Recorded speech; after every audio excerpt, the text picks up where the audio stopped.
What's up, everyone? Welcome to Asylums Uncovered, where we discuss the influence and impact of state hospitals on American history and the void left in their absence. Have you ever wondered why abandoned asylums are scattered across the United States, slowly crumbling into ruin? The answer lies within a movement called deinstitutionalization. Beginning in the mid-20th century, the federal government sought to move patients out of large, inpatient state-run psychiatric hospitals and into outpatient community-based treatment programs. The goal was to provide care in a less restrictive environment while giving people greater independence and a better quality of life. On paper, it sounded like a compassionate and progressive solution, but in reality, the transition was poorly planned, leaving many patients without the support they needed. So how did a well-intentioned idea lead to the widespread closure of state hospitals? And what happened to the people who once lived inside them?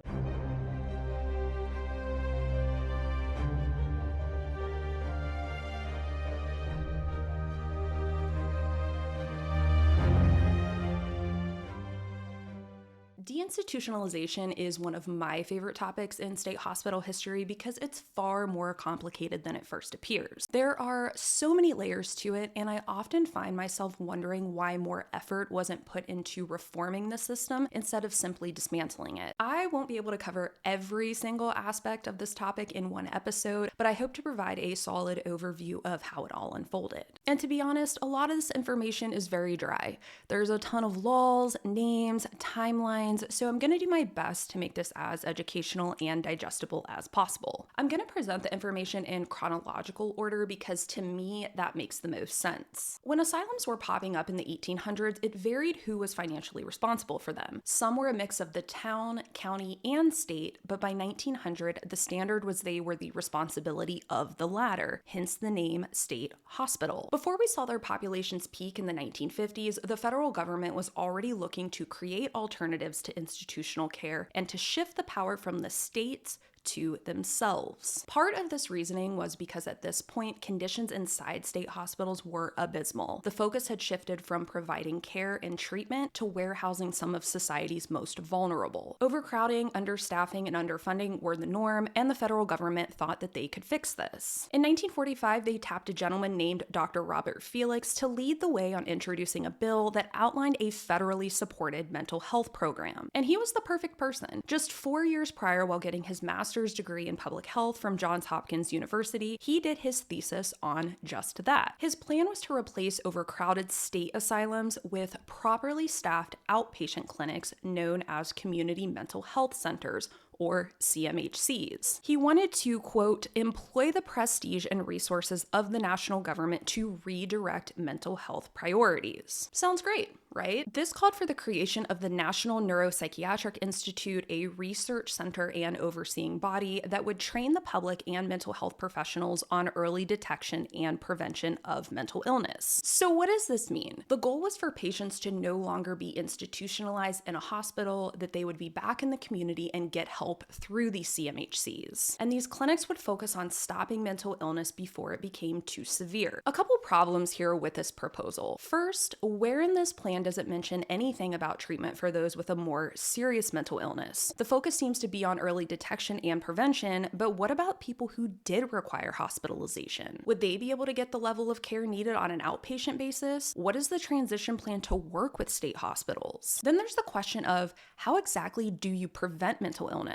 Are early cases always identifiable? And how do you determine what qualifies as an early warning sign? Felix believed that mental health was shaped by much more than biology alone. He saw social and cultural factors as major influences, which is why he wanted community programs like marriage counseling and parent education. His goal was to take a more holistic approach, one that recognized how our relationships, family life, and environment all play an important role. And honestly, I think this sounds like a great idea. The following year, President Truman signed the proposed bill, and the research facility would be renamed the National Institute of Mental Health, where Felix would serve as its first director, but not everyone was on board. There were skeptics who were cautious of the federal government getting involved. And rightfully so. My biggest issue with this plan is assuming that no one requires institutionalization. This is a hard truth that some don't want to hear, but there are people who need inpatient long-term care. They will never function or be successful outside of a state hospital environment, and these community clinics could not provide the adequate level of care. And just 2 years later, funds were being allocated to bring the plan to life. But keep in mind, state hospitals were still open and functioning. They didn't just close down all at once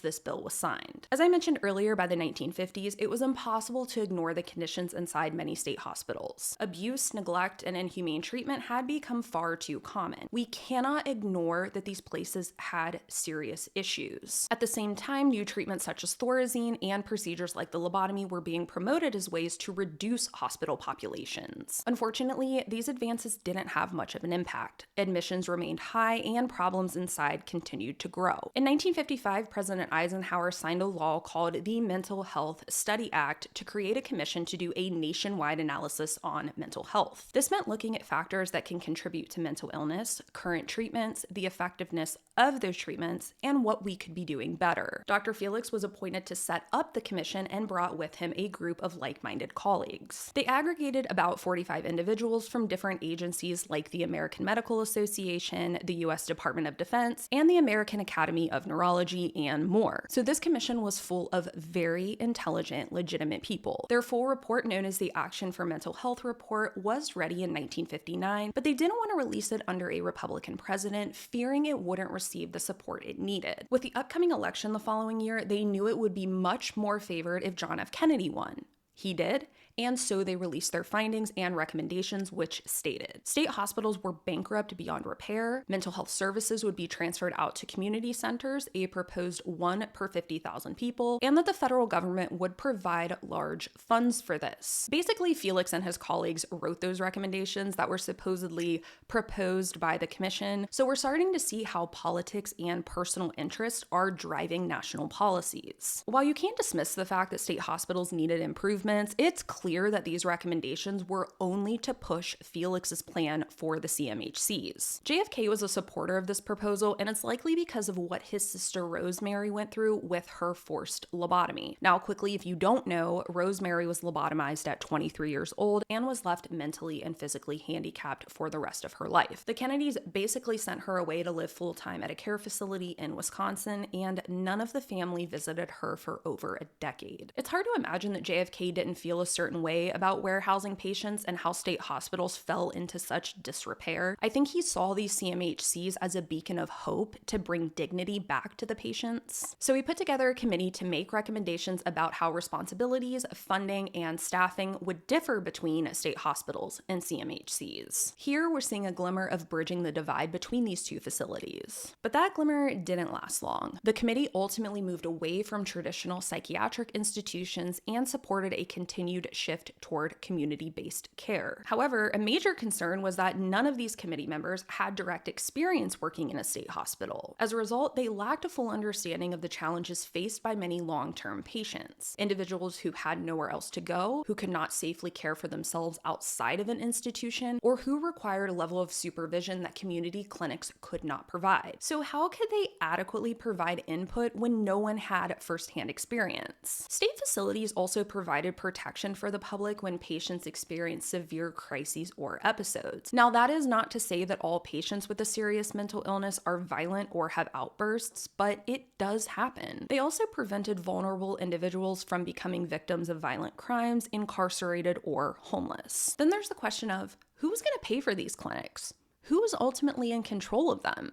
There was the original construction, staffing, and ongoing operations to consider. Remember, states have been taking care of all of this for years within their own institutions. Now, all of a sudden, the federal government was bypassing them to create these clinics. The 1960s in America was an important time. The Vietnam War was happening, the Civil Rights Act was passed, and there was a growing anti-psychiatry movement across the nation. People did not trust psychiatrists. They thought treatments like electroshock therapy and long-term institutionalization discrimination were cruel, and they thought the field was just all around a bunch of nonsense. February 1963, Kennedy tapped into that sentiment, delivering his speech to Congress where he proposed federal funds to increase research, train staff, and to create community health centers to replace state hospitals that he described as, quote, shamefully understaffed, overcrowded, and unpleasant institutions from which death too often provided the only firm hope of release. And this was favorable among the public because of the anti-psychiatry movement. JFK pledged that within 10 to 20 years, the number of patients living in state hospitals, at that time around 600,000, would be reduced by half. On Halloween that year, the Mental Retardation Facilities and Community Mental Health Centers Construction Act passed. Good thing they picked a short name. Federal funds would be used for construction of these clinics, but not staffing, which doesn't really make any sense. If one of the concerns with state institutions was understaffing or poor staff, why wouldn't you invest in quality people for these clinics? The bill was devastating to the state hospital system. The federal government was forcing people out of institutions back into the community, oftentimes with nowhere to go, no one to help care for them or manage medications, and no true understanding how to prevent mental illness. Again, we are seeing no transition plan for how these community centers would coordinate with existing state facilities. There was no strategy for determining which patients could safely leave, how continuity of care would be maintained, or how individuals with severe long-term illnesses would be supported during the transition. Unfortunately, about 3 weeks after Kennedy signed the bill, he was assassinated, and Lyndon Johnson assumed the presidency, pledging to carry forward Kennedy's vision for mental health reform. The National Institute of Mental Health wanted to reintroduce the part of their bill to have federal funding support staffing at the clinics.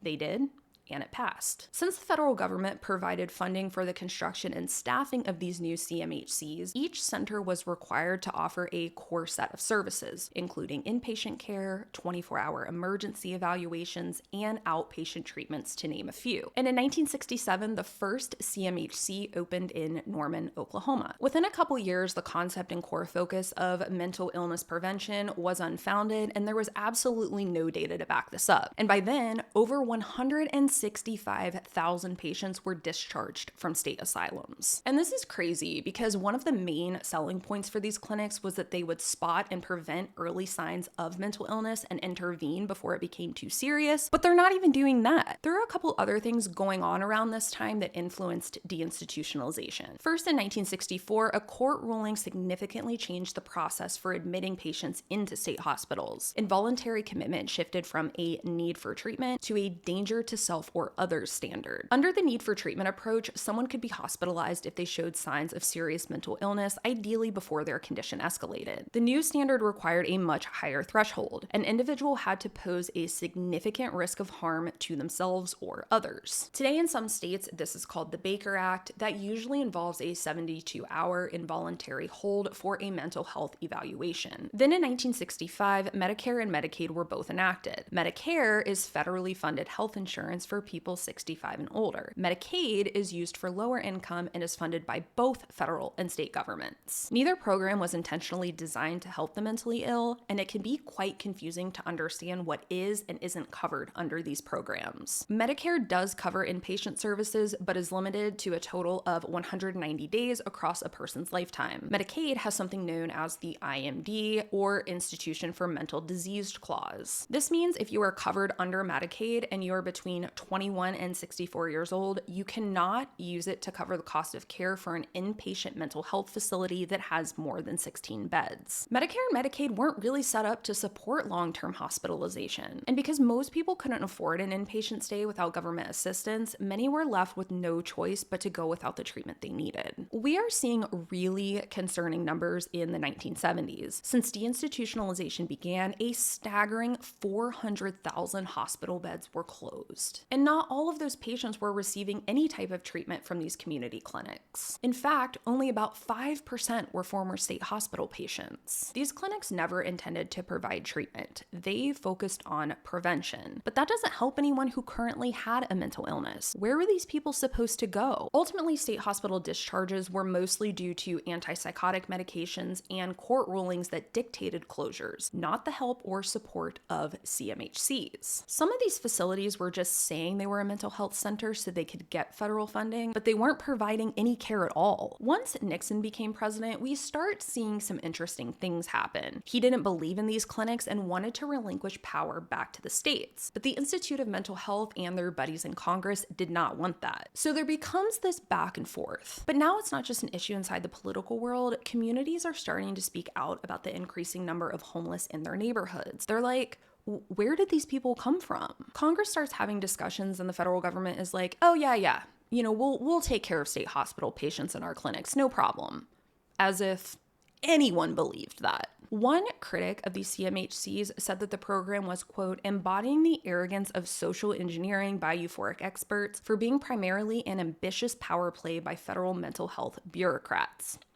And honestly, I agree. By the end of the 1970s, the National Institute of Mental Health is realizing there are serious issues with their clinics. So instead of fixing the existing problems, they make the incredibly rational decision to create an entirely new program. Mind you, CMHCs had only been open for about a decade at this point. The community support program was intended to provide grants to the states to provide care for adult psychiatric patients through case management. This included providing stable housing, teaching life skills, and vocational training. Also around this time, the Supplemental Security Income, or SSI, was created to pay money monthly to the elderly and the disabled who had very low income and few assets. Before this program was federally funded, each state set its own rules for eligibility, leading to major inconsistencies across the country. The federal government stepped in to streamline this, but the program did not cover mentally ill individuals. Anyone living in a state or public mental institution was ineligible. It was very beneficial for the states to empty out their asylums and have former patients living elsewhere to receive those federal funds. President Carter signed the Mental Health Systems Act in 1980 to continue the CMHCs, but once Reagan was elected shortly after, this act was killed and federal funds were redirected back to the states. So this whole entire federal mental health infrastructure that was being built for decades just kind of crumbled. Ironically, just months into his presidency, Reagan survived an assassination attempt by John Hinckley Jr., who was later found not guilty by reason of insanity after being diagnosed with schizophrenia. The case would go on to reignite national debates about mental illness, crime responsibility, and access to psychiatric treatment. So now who is taking care of the mentally ill? The states have drastically downsized or closed most of the state hospitals, and now the CMHCs don't have federal funding. Nearly 650,000 patients had been deinstitutionalized at this point. Some were lucky enough to live independently and have family support, but many cycled through homelessness, jail, and emergency rooms. Deinstitutionalization itself wasn't necessarily the problem. Moving people out of overcrowded and often inhumane institutions was, in many ways, the right goal. The real failure was dismantling the old system without fully building the community-based treatment network that was supposed to replace it. You know the saying, you can't put the toothpaste back in the tube? Well, that's kind of where we were. No plan, no coordination, nothing. And the worst part about this is the people who end up getting hurt in all of this are the people needing help. In some states, elderly patients were transferred to a type of nursing home called board and care homes. These were for those who didn't require around-the-clock care but still couldn't fully live on their own. They were usually a group of homes owned by a for-profit business in not-so-great areas, but the rent was low. Unfortunately, a lot of former patients couldn't survive in an independent environment or couldn't afford rent, so they became homeless. Now, this brings up a really important debate known as the right to fail. The idea is if someone is mentally ill, they still have the right to make their own choices, even if those choices include being homeless. Groups like the Civil Liberties Union fought on behalf of former patients, arguing that they shouldn't lose those basic rights simply because they have a mental illness. But that raises a really difficult question. What happens when someone isn't safe, whether that's to themselves or to others? I understand the argument against involuntarily institutionalizing people, and there's a very real concern about taking away someone's freedom, but at the same time, are we really helping people if the alternative is leaving them to fend for themselves on the streets? The entire country was feeling the impact of deinstitutionalization, and there were headlines that called the streets the new asylums. It was clear that state hospitals closed and people did not have anywhere to go. Prisons also saw an uptick in mental illness. From the 1930s to the 90s, the percentage of mentally ill inmates went from 2 to 10%.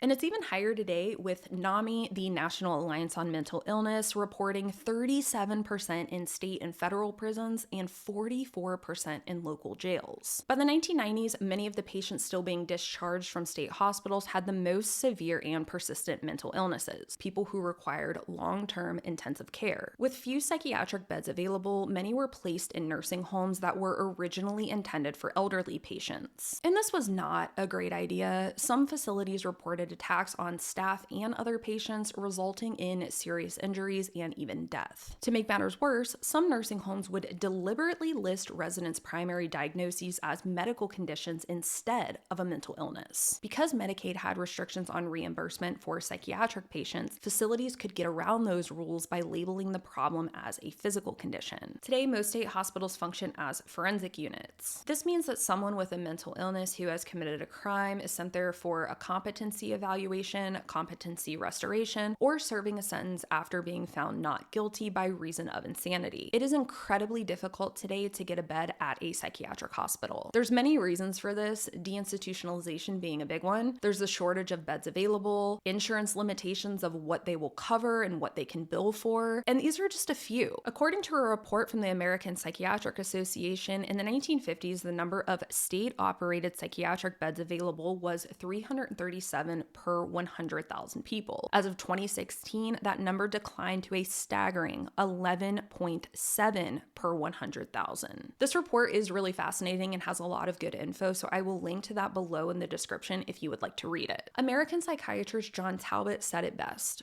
"With the knowledge that state hospitals required 100 years to achieve their maximum size, the precipitous attempt to move large numbers of their charges into settings that did not exist must be seen as incompetent at best and criminal at worst." And honestly, I think this sums up deinstitutionalization perfectly. And Dr. Robert Felix would agree, because in 1984, he even admitted it was not the result that they intended. All right, everyone, that's it for me today. Thank you so much for listening, and until next time.